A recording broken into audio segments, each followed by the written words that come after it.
bienvenidos a un nuevo programa de Expediente INACIPE, Academia Mexicana de Ciencias Penales, este espacio que el canal judicial nos otorga para hablar de los temas más relevantes en materia de ciencias penales.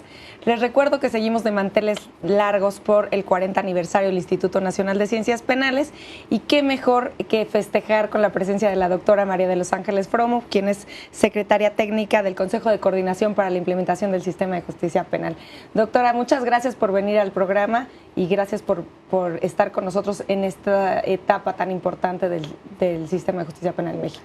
Pues muchas gracias, Luz María, por esta invitación y por permitirme estar en estas fechas tan especiales en donde nuestro querido instituto cumple 40 años. Un saludo a todos los académicos, a todo su personal, que sin duda es una pieza clave para que el sistema de nuestro país en el ámbito penal funcione y vaya evolucionando. Ellos fueron artícipes, sin duda, de este gran avance. Doctora, pues el día de hoy vamos a hablar de los resultados en la implementación del sistema de justicia penal. Recientemente se cumplió el plazo para implementar al 100% el nuevo sistema, el sistema penal acusatorio. Yo quisiera que usted nos platicara en su experiencia en este proceso de implementación, en estos años que ha estado usted como titular a cargo de esta labor tan importante en México, ¿cuáles han sido los momentos más difíciles? ¿Qué ha sido lo más difícil de implementar el sistema en México? Bueno, yo creo que ha sido un cambio que debemos entender de 180 grados, donde debe existir una gran voluntad de académicos, organizaciones de la sociedad civil, que fueron quienes empujaron cierta medida todo este sistema. Después de las instituciones que estuvieron involucradas, procuradurías o fiscalías, defensorías, la Suprema Corte de Justicia de la Nación, el propio Consejo de la Judicatura, los tribunales locales, los poderes ejecutivos de los estados. Yo creo que lo más complicado fue articular todo ese esfuerzo nacional, esa gran voluntad de hacer las cosas, cómo podíamos plasmarla y llevarla paso a paso, porque había que empujar las leyes. También los legisladores fueron una pieza clave, pero con la visión nueva, con una visión ajustada a nuestro país, con una estructura que permitiera obtener las mejores prácticas de los distintos estados que ya iban avanzando en este tema y que era importante considerar que no empezábamos de cero en aquel entonces. Y hubo quienes también pensaron en algún momento que no se iba a llegar a la implementación del 100%, que pedían que se ampliara el plazo. ¿Sí llegamos a la implementación del sistema de justicia penal acusatorio al 100%? Yo creo que México se tiene que sentir muy orgulloso.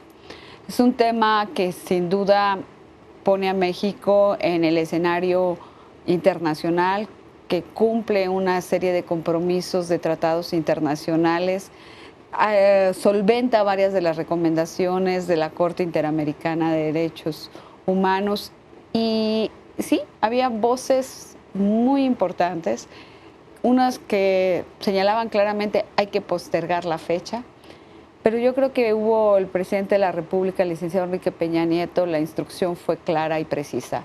No hay manera que posterguemos la fecha. El secretario de Gobernación nos dio a nosotros la indicación que trabajáramos intensamente con el Consejo, sumando esas voluntades para que fueran la voz esencial de llevar a todos los rincones del país que teníamos que hacer lo necesario para que el sistema se cumpliera. No fue fácil, es un tema que lleva recursos, que lleva tiempo, que lleva una nueva visión de los funcionarios, que se requiere capacidades y cualidades distintas a las que tenían anteriormente los funcionarios. Y esto viene a tener un enfoque muy diferenciado a lo que teníamos hace, pues, en años pasados y hasta el 18 de junio, donde cumplimentamos prácticamente todo el territorio nacional.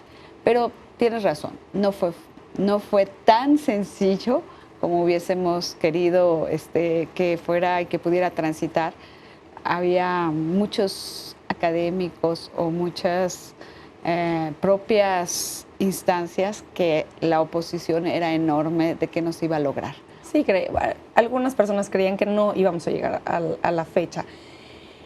Yo quisiera, ya nos mencionaba hace un momento también la participación de los legisladores. En unos programas recientes hablábamos de que todavía faltaban algunas leyes pues por afinarse para la implementación del sistema. Llegamos al 18 de junio con todas las leyes que necesitábamos. Sí, yo creo que fue un esfuerzo titánico de los propios legisladores. Nadie lo creía, o sea, sacar un periodo extraordinario. Varios lo dudamos. Que iba a haber, decían, no creo que exista la posibilidad de un periodo extraordinario. Sobre todo por los plazos, ¿no? Pero yo creo que estaban convencidos los legisladores de que era indispensable contar con este marco jurídico adecuado. ¿Qué sacamos? Bueno, pues sacamos la Ley Nacional de Ejecución Penal. Es una ley verdaderamente que transforma nuestro sistema penitenciario. O sea, vamos a tener que trabajar arduamente en esquemas operativos de cómo debe realizarse y enfocarnos directamente a la coordinación de todos esos casos. Es un reto súper grande, sí, ¿no? Y luego tenemos la Ley Nacional del Sistema Integral de Justicia para Adolescentes. Otro cambio de paradigma inmenso sobre este tema. Y finalmente una miscelánea penal, donde pues tenemos 10 ordenamientos federales que tuvimos que modificar, entre ellos la ley de amparo, para ajustarlo a lo que es el nuevo sistema de justicia penal y las primeras modificaciones del Código Nacional de Procedimientos Penales. Esto quiere decir, estas leyes recientes y estas modificaciones en la Ley de Amparo y en el Código Nacional de Procedimientos Penales, quiere decir que también se irá ajustando lo que se ha aprendido del sistema acusatorio ahora a estas nuevas disposiciones. Sí, lógicamente hay toda una serie de adecuaciones que a raíz de todas estas disposiciones ahora tenemos que aterrizar. Lo que queremos dejar muy claro es que llegamos al punto de partida del inicio nacional del sistema de justicia penal, pero es el punto de arranque. Ahí viene toda una serie de acciones todavía que hay que continuar trabajando para lograrlo.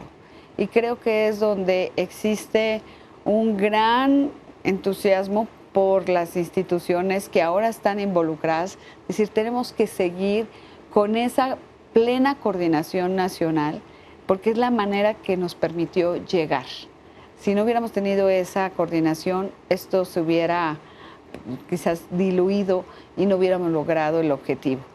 Un poquito más adelante quisiera que habláramos de ciertos puntos del contenido de la reforma del sistema de justicia penal, pero antes de cerrar este tema de la implementación de los plazos, quisiera preguntarle si también la infraestructura está lista, o sea, están listos, bueno, mucho se habla de las salas de juicios orales, que no es todo, ¿no? También las salas de mediación, o ¿están listas las instituciones? ¿Tienen la infraestructura necesaria para comenzar? Así es, más de 2.800 instalaciones se generaron a lo largo del territorio nacional para atender este nuevo sistema de justicia penal. Aún seguimos terminando remodelaciones y construcciones que se irán incorporando al servicio de este sistema. Todavía tenemos una perspectiva que se trabajó en CETEC, un plan estratégico de infraestructura y equipamiento a 2030, con un momento a momento que se requiere, en dónde se requiere y cuánto cuesta. Y esto nos permitirá tener un panorama a largo plazo para ir realizando todo este camino de lo que este sistema se hace cargo de manera transversal, e incluso de cómo vamos a ir incorporando las instalaciones que se vayan desalojando del sistema anterior, claro, para poderlas pasar al nuevo sistema. Los puntos claves para esta implementación eran pues capacitación e infraestructura, podríamos decirlo así.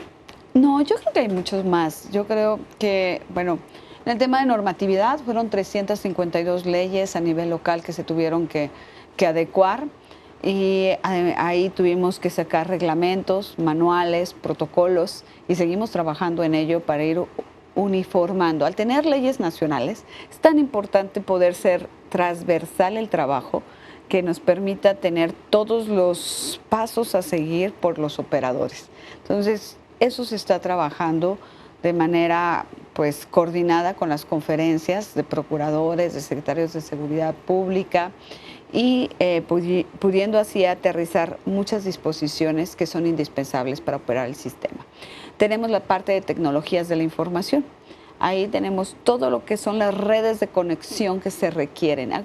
Debemos recordar que este sistema pone en el centro de la articulación de la comunicación las comunicaciones electrónicas.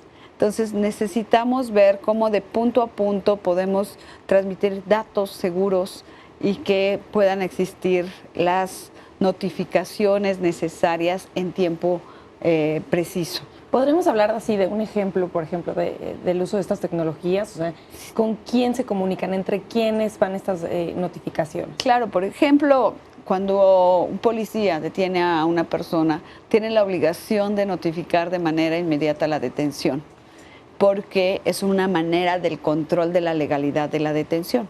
Entonces, hay que mandar un mensaje del policía al Ministerio Público para que y registrar en una base de datos esa detención con las características con las que se hizo.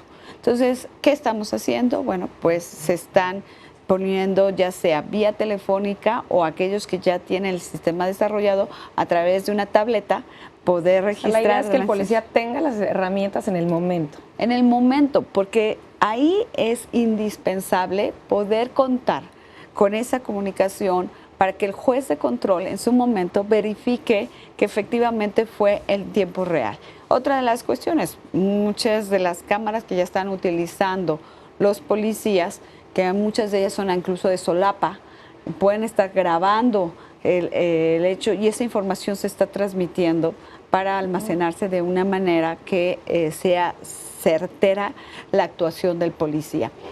Cuestiones del tema del expediente, que ahora es la carpeta de investigación. Esta carpeta pues se va llenando con una serie de documentos que el defensor tiene que tener acceso para tener esa igualdad de las partes durante el desarrollo de este procedimiento penal. Entonces, lógicamente, muchas de estas pruebas tendrán que ser transmitidas electrónicamente al defensor y poder obtener la información adecuada sobre lo que se está incorporando dentro de la carpeta.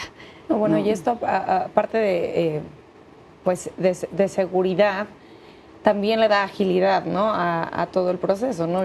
Cuando decía de tener esta comunicación de notificaciones, yo me imaginaba que el policía llegaba a su oficina al final de la noche, como en los bancos, y sacaba todos sus reportes, ¿no? No, ya no, porque además tiene que llegar ya con el informe totalmente llenado a poner a disposición a la persona.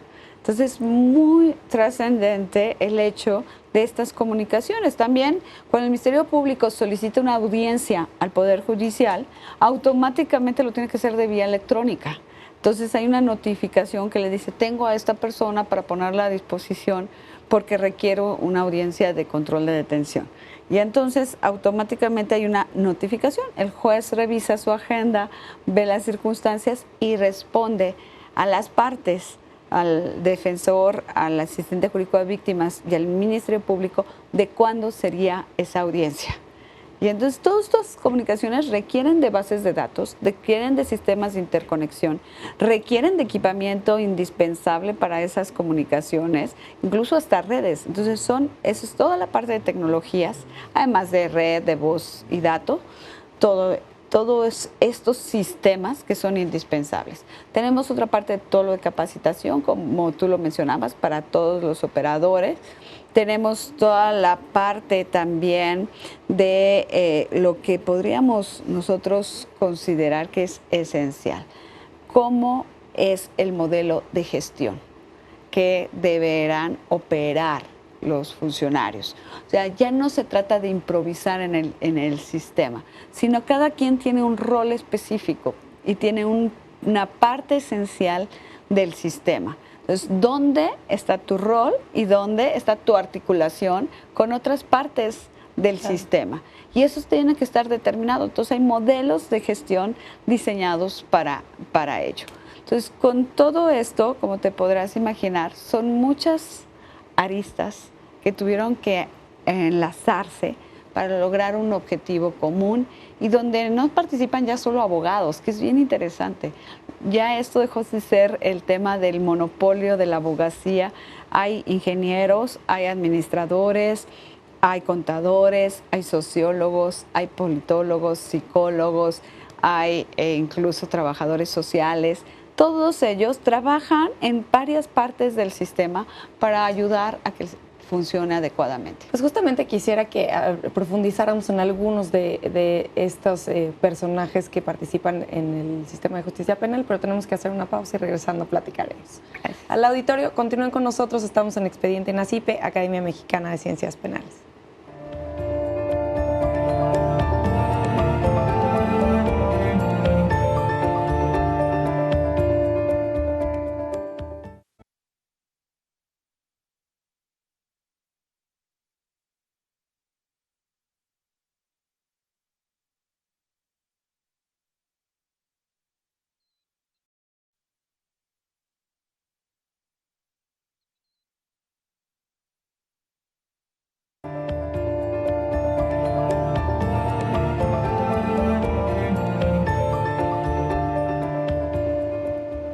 Gracias por continuar con nosotros en Expediente NACIPE, Academia Mexicana de Ciencias Penales. Les recuerdo que estamos en el marco del 40 aniversario del Instituto Nacional de Ciencias Penales. Los invito a que nos sigan en nuestras redes sociales, que aparecen en sus pantallas, las del canal judicial, y nuestro Twitter, que es @expediente_. Queremos saber sus comentarios y sugerencias acerca del programa. Les recuerdo que el día de hoy estamos hablando de los resultados en la implementación del sistema de justicia penal y nos acompaña la doctora María de los Ángeles Fromu, quien es la titular de la Secretaría Técnica encargada de la implementación. Doctora Fromu, si le parece bien, empezamos a hablar de algunos temas sustantivos de la reforma. Quisiera que nos platicara usted acerca de el primer respondiente. Últimamente se ha escuchado por todos lados el primer respondiente, la importancia del primer respondiente. ¿Quién es este primer respondiente y por qué es tan importante? Mira, primero déjame decirte algo bien importante. Este sistema pretende explicar las cosas con lenguaje ciudadano. Obliga a las partes, nuestras propias disposiciones, a hablar de manera diferente a los abogados, ya no con tanto tecnicismo. ¿Y por qué refiero esto? Porque cuando decimos, ¿qué es un primer respondiente? Pues es el primero que va a llegar a hacer lo indispensable para cuidar los elementos en donde llegó a ver un hecho que pudiera ser constitutivo de un delito, o detiene a una persona, o debe atender a una víctima. Por eso es el primero, se habla, el primer respondiente es el primero que necesita reaccionar adecuadamente ante estos elementos esenciales que finalmente podrán llevarse a un procedimiento penal en cualquiera de sus fases. Esto nos lleva a que el primer respondiente debe saber, primero, identificar cuando se encuentra frente a una área que debe cuidar, que debe salvaguardar los elementos que allí está. Déjame ponerte ejemplos claros. Vimos nosotros específicamente en Guadalajara, ¿no? Ellos pusieron, bueno, necesitamos por lo menos 50 metros para salvaguardar el lugar de los hechos. Pero 50 metros en la ciudad de Guadalajara son muchísimos, ¿no? Entonces la práctica los empezó a llevar a decir, bueno, lo que tenemos que preservar a lo mejor está en 3 metros, ¿no? Ya es diferente. ¿Por qué? Porque 50 metros, si no es un incidente tan grande, puede ocasionar problemas. Pero esas son las cuestiones que el primer respondiente tiene la obligación de hacer. Y decide. Y tiene que ir verificando toda una metodología. A ver, voy a acordonar la zona. Una vez acordonada la zona, donde visiblemente veo elementos que debo preservar, una arma, un casquillo, a lo mejor pues alguna prenda, algo que me pueda dar elementos esenciales. Entonces, lo que pueda identificar ese primer respondiente deberá reportarlo en su informe policial homologado o deberá hacer un reporte que permita incorporarse a la carpeta de investigación. ¿Se está considerando que este primer respondiente es el policía siempre? No siempre, ¿no? Pueden ser los bomberos, pueden ser los paramédicos, pueden ser incluso algunas fuerzas militares que actúan en auxilio de la legalidad en algunos casos. Es decir, aquella persona, incluso un sujeto que a lo mejor llega a un lugar, pues quiere él pues ayudar y auxiliar, lo único que tiene que hacer es acordonar la zona en tanto lleguen los elementos, pero se constituye en una persona que auxilió a ese primer respondiente. ¿Y se tienen establecidos los pasos a seguir? Son protocolos, ¿no? Son protocolos nacionales, hubo una capacitación para todos los policías estatales, municipales y federales, se les dio los elementos esenciales, incluso cómo comparecer en juicio, qué decir, cómo llenar el informe policial homologado, cómo guardar las evidencias, cómo identificar a un testigo clave, cómo identificar a una víctima, cómo auxiliarla, cuáles son los derechos que debe leer. O sea, ahora el procedimiento es nacional. Entonces, no hay variantes, no puede haberlas. Y, por ejemplo, en el caso de que mencionábamos que podría ser pues alguna institución, la Cruz Roja o algún servicio médico, ¿también se les dio algún tipo de capacitación o se les proveyeron los protocolos para que ellos sepan cómo es lo que tienen que...? Se está haciendo, y no solo con ellos, con los bomberos, con Protección Civil, se les está dando ciertas capacitaciones, no necesariamente todo lo de un primer respondiente, pero sí lo básico, podríamos decir elemental, para poder lograr que ellos nos ayuden a preservar el lugar de los hechos. Los policías privados también, que claro, hay en muchos lugares. Hay muchos, sí. En la Ciudad de México, por lo pronto, hay muchos. Exactamente, y que cuidan instalaciones estratégicas o edificios, bueno, pues están también ya teniendo este conocimiento para poder actuar de manera adecuada. Doctora, otro de los temas medulares de la reforma es la mediación, la conciliación, son los medios alternativos de solución de controversias, ¿no? Está la mediación, la conciliación y la junta restaurativa, que si un ciudadano común nos escucha, estamos hablando en un idioma que no conocen, ¿no? Platíquenos un poco de la importancia de estas herramientas y de cómo es que se están utilizando ya o se deben de utilizar ya.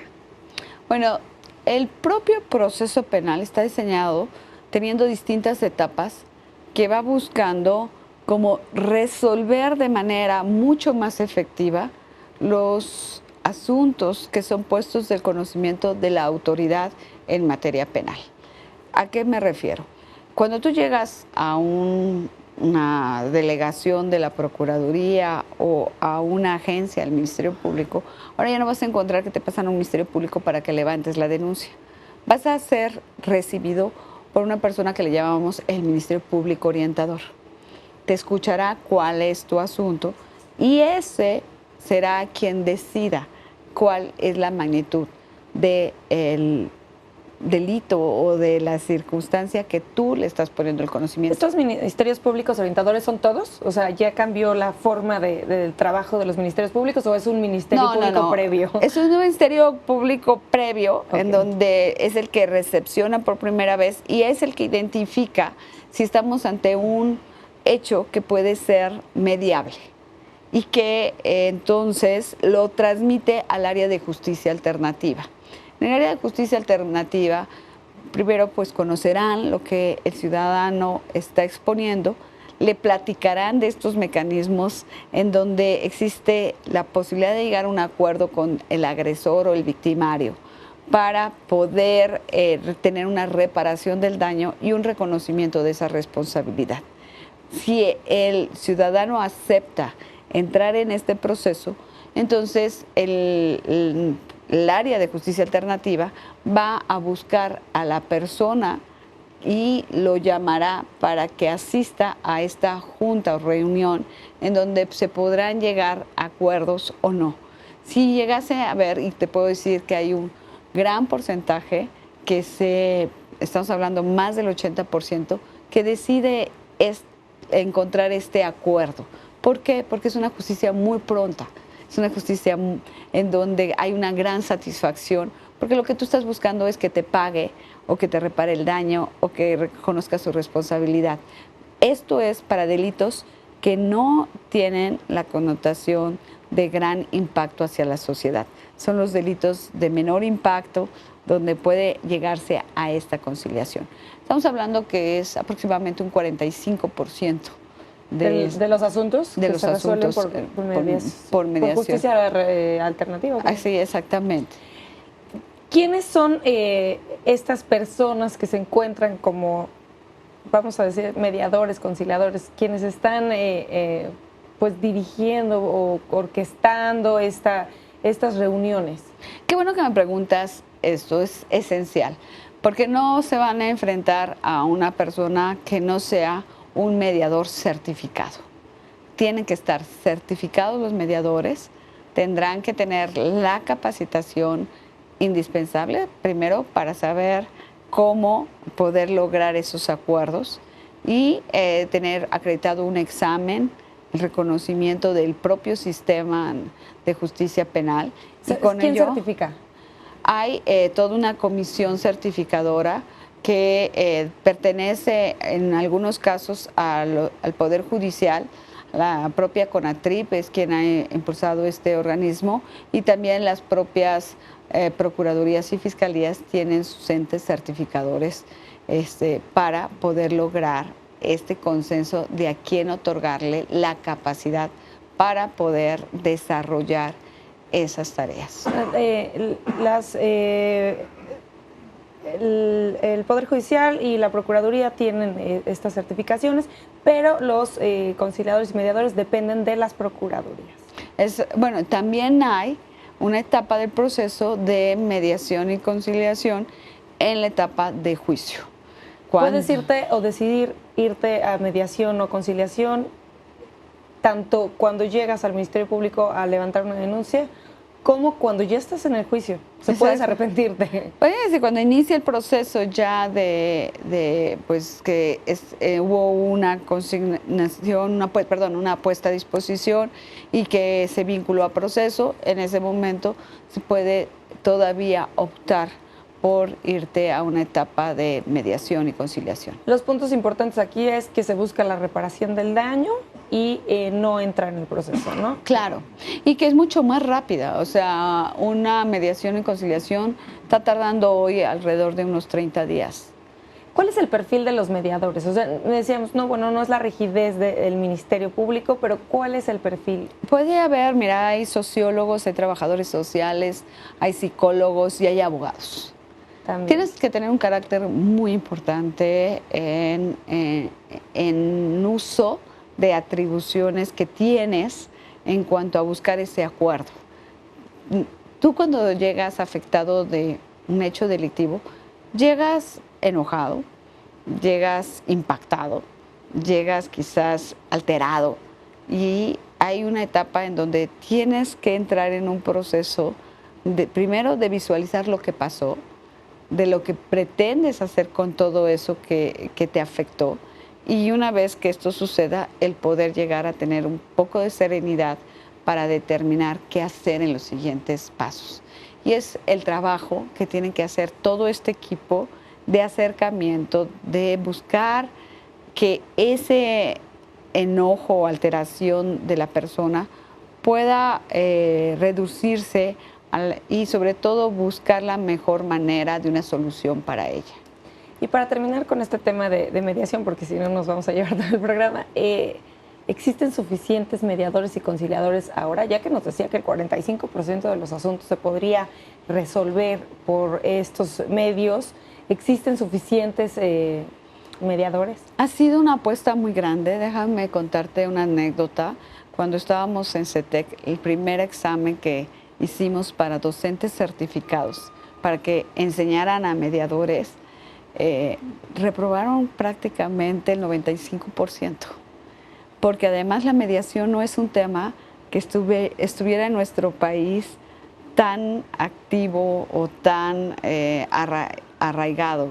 Necesitábamos generar esos profesionales, entonces empezamos a trabajar intensamente con algunas organizaciones de mediadores y bueno, hoy tenemos en el país los mediadores necesarios para atender esta fase. Es tan importante, no solo que hablamos de un 45%, sino es la parte de los delitos que más directamente le afectan a la sociedad, los que más en su momento requieren de una reparación del daño. Y es por eso que impulsar esta medida ha sido tan exitosa para despresurizar el resto del sistema. Y esto nos ha dado como una conceptualización de la justicia muy distinta. Los mexicanos tenemos en la mente que el derecho penal era cárcel y no había ninguna otra solución. Esto también es un cambio cultural. Este sistema habla de una transformación del entendimiento de las instituciones, de su manera de hacer, procurar e impartir justicia, y del otro lado, de las propias sociedades, en entender que esta tiene una perspectiva distinta y que quizás lo que tú en el fondo quieres es esa reparación del daño. Doctora, continuando con los puntos más importantes, uno de los puntos muy aplaudidos de la reforma al sistema de justicia penal es que ahora pues la víctima es un punto, es un personaje importante, que la víctima es parte dentro del proceso. Y yo quisiera que usted nos platicara acerca de qué es lo que se ha trabajado en materia de víctima, porque bueno, con las víctimas no se puede trabajar porque no sabes quiénes van a ser, las víctimas no están informadas previamente. Entonces, ¿qué es lo que se ha trabajado en materia de víctimas? Sabemos y hemos platicado que en el Código Nacional de Procedimientos Penales aparece una figura del asesor jurídico de la víctima, pero mejor platíquenos usted qué es lo que se trabaja. Bueno, yo creo que es gran parte del corazón del impulso de esta reforma. Si tú recordarás, en el sistema anterior la víctima no tenía un rol preponderante ni tenía la posibilidad de poder entablar un contacto directo incluso con el juez. Era todo su trabajo a través del Ministerio Público y si el Ministerio Público lo aceptaba. Entonces, ahora hay una transformación esencial de lo que significa el rol de la víctima en el ámbito del derecho penal. Puede ser escuchada, además tiene una representación que la acompaña y le explica todo el proceso, tiene derechos, ¿sí? Desde ser atendida desde la perspectiva psicológica, emocional, hasta la parte jurídica de su propia causa, que ella pueda ser ese coadyuvante activo dentro del proceso, pero además puede aportar pruebas, puede pedir en un momento determinado al juez, si el Ministerio Público no está haciendo esa coadyuvancia efectiva, ella ir directamente al juez a pedir que se le escuche. Déjame decirte, hoy precisamente venía leyendo uno de los medios de comunicación y venía un asunto de dos jóvenes que decían, es que no han querido llevar nuestro caso ante un juez. Y esto definitivamente nos dicen que tendremos que esperar a la decisión del Ministerio Público. Yo creo hoy que eso está ahora sí superado con este nuevo sistema de justicia penal. Esos son, en este nuevo sistema, es un caso del sistema anterior, no puede ser, pero en este caso hubieran podido tener la oportunidad de ir ante el juez y decirle, señor, queremos que este procedimiento se inicie porque por el Ministerio Público no nos está considerando que creemos que hay elementos suficientes. ¿Esto se iguala a lo que le llaman los abogados ejercer acción penal privada? No, nosotros concretamente hablamos cuando existe una empresa que en un momento dado podemos ejercer contra las empresas. Es una situación diferente. Pero aquí es el derecho de la víctima a hacer valer en ese proceso su voz. Es a lo que hoy nos estamos enfrentando como un nuevo paradigma. Y tienes razón, nuevamente las víctimas no tienen conocimiento de sus derechos. Ya estamos haciendo toda una tarea con la Comisión Ejecutiva a nivel nacional de atención a víctimas y también a nivel estatal, para que ellas sean como el motor del conocimiento. Y es otra figura, también necesitamos asesores jurídicos a víctimas. Era mi pregunta, o sea, también, así como los mediadores y conciliadores, ¿tenemos suficientes asesores jurídicos? Ahí debo decirte que tenemos que trabajar arduamente, primero en que se empiecen a requerir más sus trabajos, su acompañamiento, ¿no? Y por otro lado, pues que en la medida que exista esa demanda, exista la capacidad de poder tener los abogados necesarios, capacitados para ser asistentes jurídicos a víctimas, porque es muy diferente. Quiero hacer un símil.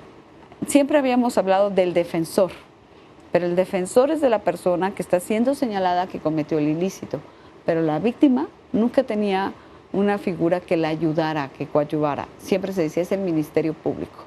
Pero bueno, el Ministerio Público tiene esa representación social y tenía la de la víctima, pero no era lo suficientemente directa para verdaderamente hacerse de esa representación de forma adecuada. Doctora, tenemos que hacer nuevamente una pausa, pero volvemos con el tema. Al auditorio, por favor, continúen con nosotros. Estamos en Expediente INACIPE, Academia Mexicana de Ciencias Penales.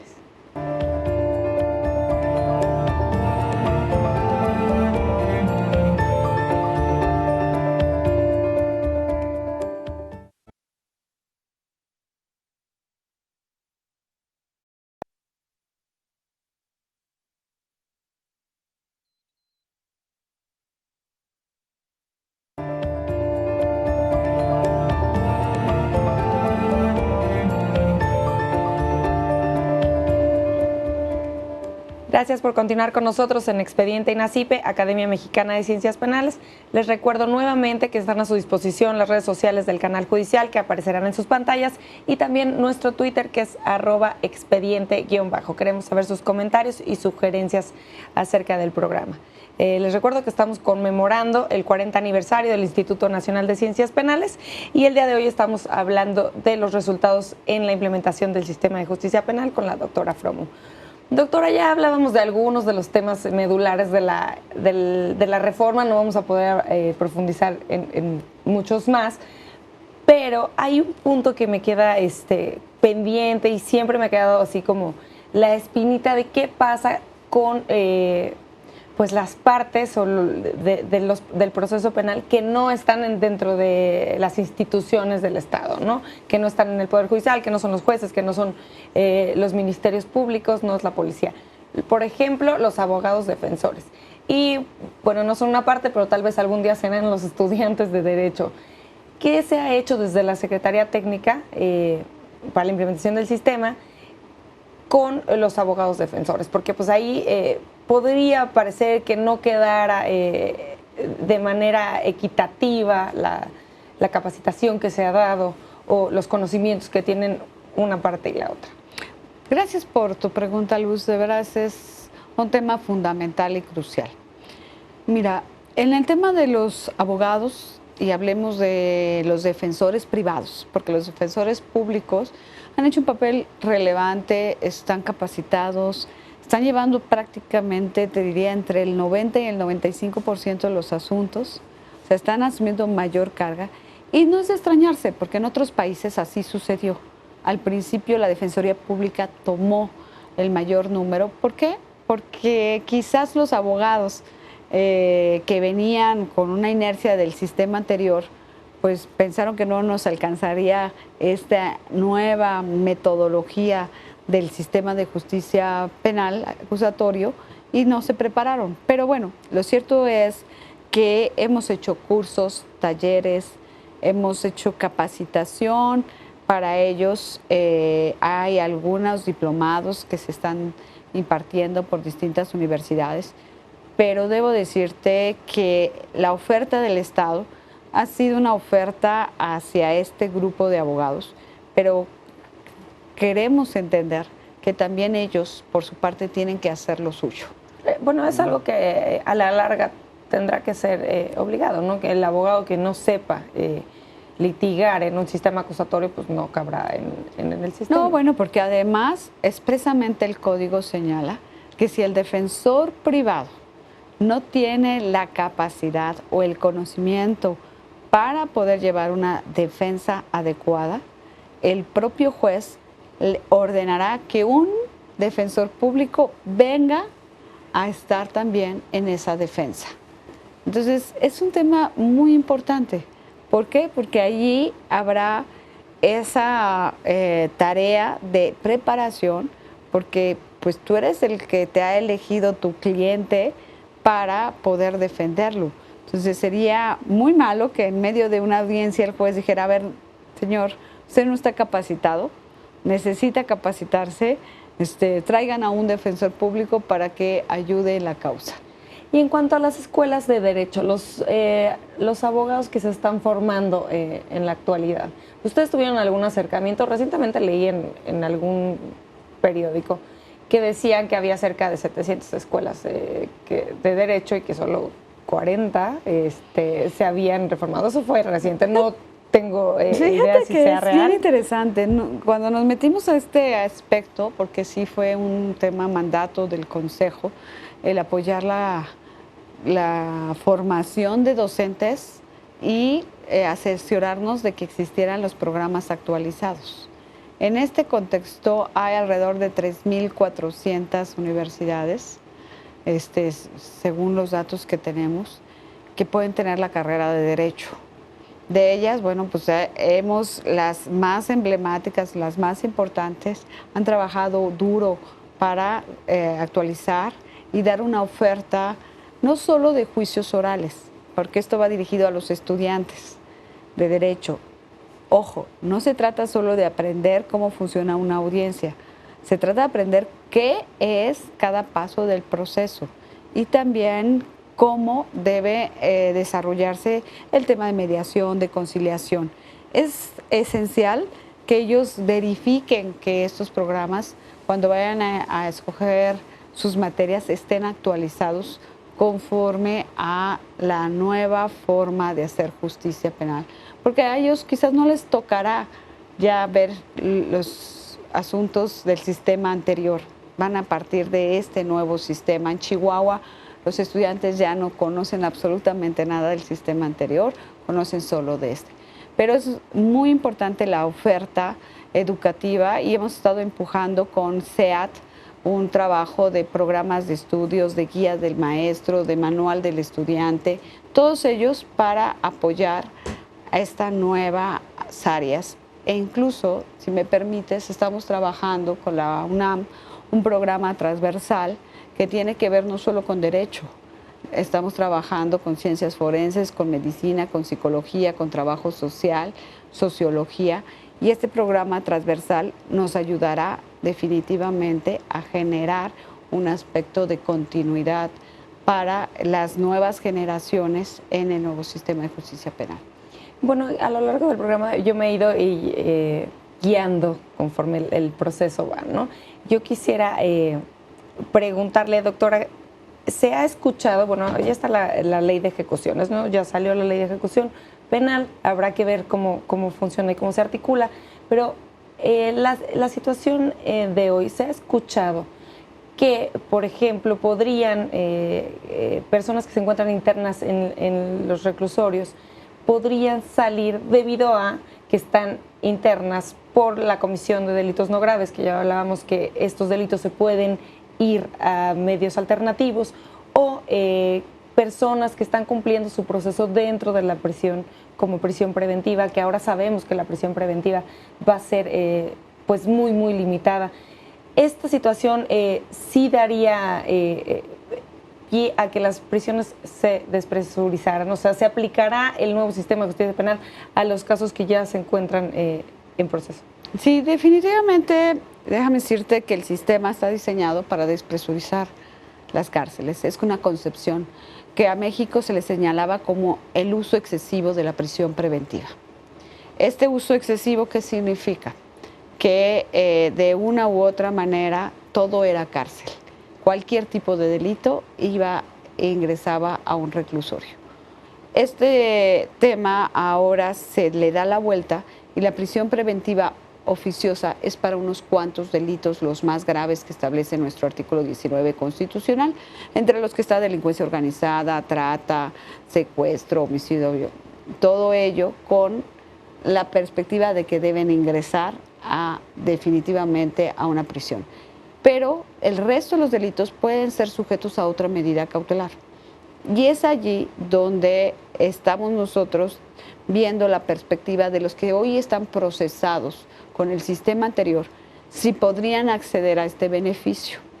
Esto se estableció en la miscelánea penal a efecto de que efectivamente aquellos que pudieran tener un proceso en curso, que estuvieran en el sistema anterior, pero que sus delitos no fuera de prisión preventiva oficiosa, podrían solicitar una audiencia para que su asunto fuese revisado y se pudiera determinar si existía o no podríamos decir, una solución de medida cautelar distinta a la prisión.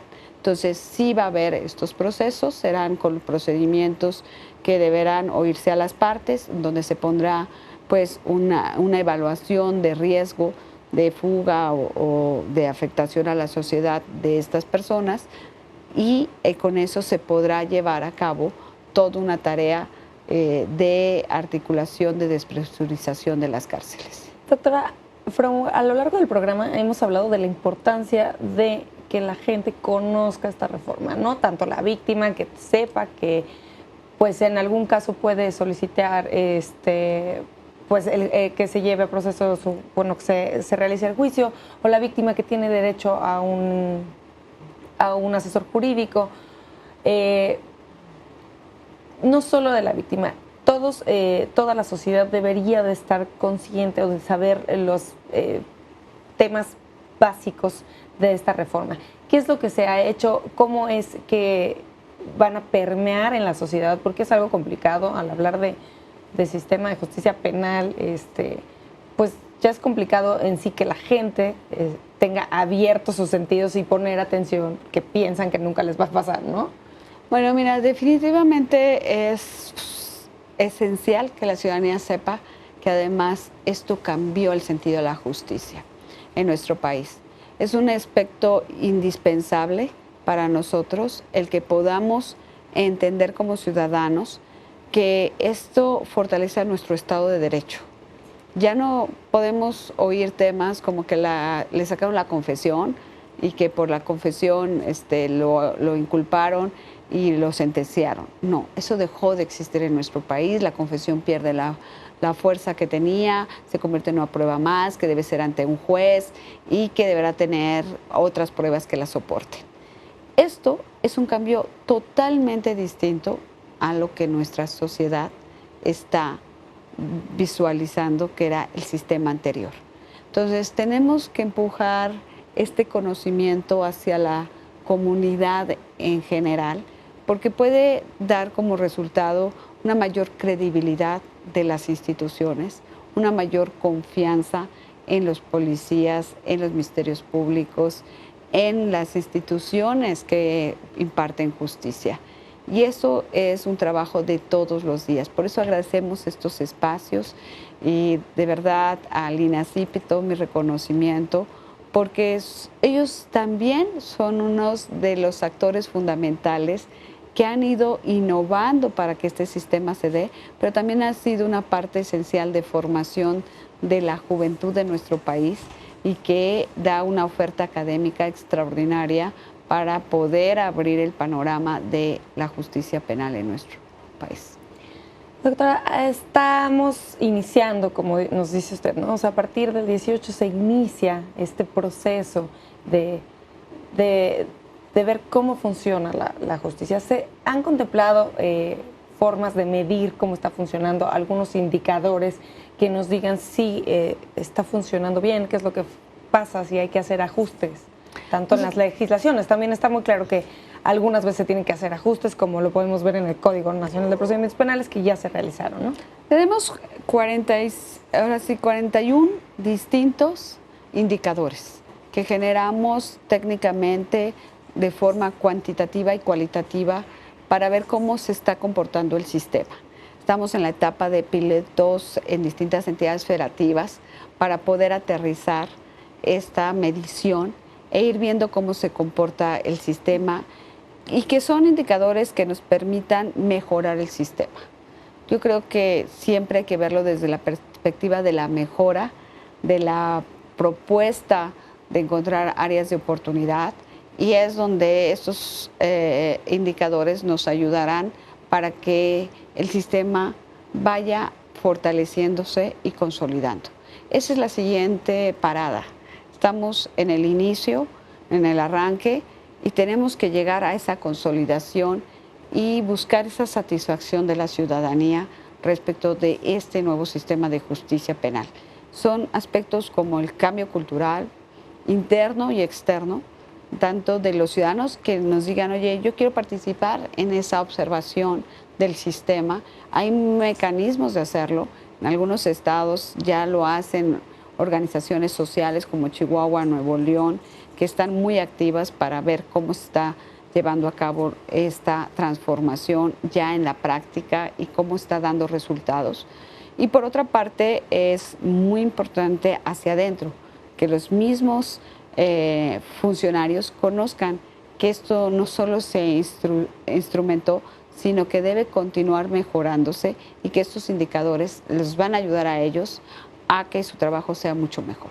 Bueno, es muy interesante que ya existen y tienen previstos los indicadores que medirán cómo está funcionando.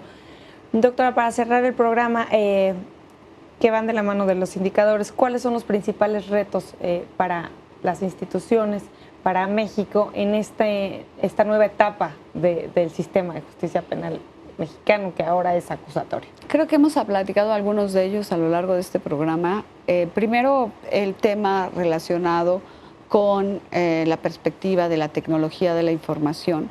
Todas las bases deberán interconectarse, deberá haber un gran compromiso de compartir la información para que este sistema funcione bien entre todos los actores y todas las instituciones de procuración e impartición de justicia. Otro de los grandes retos que tenemos es pasar de la capacitación a la profesionalización. Ya capacitamos, pero definitivamente esto hay que seguir reiterando el trabajo para llegar a que todos los funcionarios sepan qué hacer y cómo hacerlo. Hay temas todavía de equipamiento, de tecnología, de infraestructura por delante, y esto nos dará aspectos también de modelos de gestión, de aplicar las nuevas leyes, de bajarlas y aterrizarlas, la de justicia para adolescentes, la de ejecución penal, protocolos, manuales. O sea, el camino para llegar a esa consolidación todavía es arduo y largo, pero creo que el momento de arranque ha sido un momento histórico en nuestro país. Ningún país ha hecho una transformación tan profunda en su sistema de justicia. Son 67 sistemas que debieron transformarse.